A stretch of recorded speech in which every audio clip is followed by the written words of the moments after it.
coming off of a wild Labor Day. Now we're getting into crunch time. Now the games are important, so let's break them down.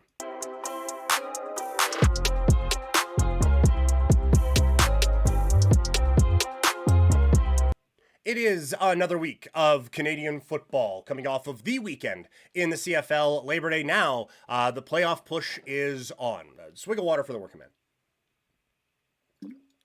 Sorry, needed that. All right, let's begin with Friday. BC Lions taking on the Ottawa Redblacks. By the way, featured most of these games in my 3 Down Nation best bets. I'm going to link that on social media and in the chats and everything, or in the comment section, sorry.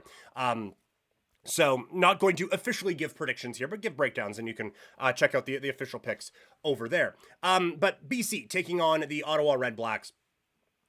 The obvious concern here for Ottawa is that their starting quarterback is out. Drew Brown is hurt, was limited in practice, and was listed as out.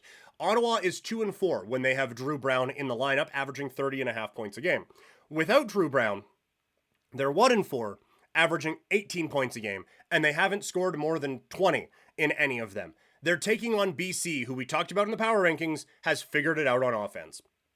This offense has been clicking. They've scored 30 points in 5 of 6. Nathan Rourke has over 300 passing yards in 5 of 6 as well. And they're going to be facing an Ottawa defense that has allowed 30 points in 4 of their last 5. All of it really combines to make a very difficult night for the Ottawa Redblacks coming up tonight against BC. Up next, it is the top 2 teams in the East Division. Montreal taking on Hamilton. I have worries about the injury issue at quarterback for Montreal, but getting a lot of receiving options and a lot of just players back from injury is going to be, I think, a huge step for Montreal. And again, Hamilton's defense just concerns me with how much they have been able to give up and just how they have failed to really get that big stop when they have needed it. And Montreal, with everyone getting back to health, I think the defense could limit Hamilton offensively as well. So I think just it's Hamilton catching Montreal at a bad time this week. And I think we talked about it a little bit in the power rankings. Montreal was down, dusted, like their quarterback situation was atrocious. Toronto, everything going on with Toronto was just bad. Hamilton, the continuity, all those things we talked about in the preseason, they had a chance to just run away and hide with the East. And now they're in a dogfight, and it kind of seems like they're outgunned in it. So that's going to be a bit of a concern for them, I think, in this one and down the stretch here in the CFL season. And then we get the matchups that were so nice. We get them twice, with Saskatchewan taking on Winnipeg. The big battle here is going to be the Winnipeg offensive line against the Saskatchewan defensive line. All 4 guys on Saskatchewan's defensive line, Carney, Ray, Johnson, and Rose, are in the top 10 in the CFL in sacks this season, while Winnipeg has given up 16 sacks in the last 5 weeks. It is a offensive line that has just struggled. And Zach Collaros was able to pull some Houdini stuff and be able to air it out deep.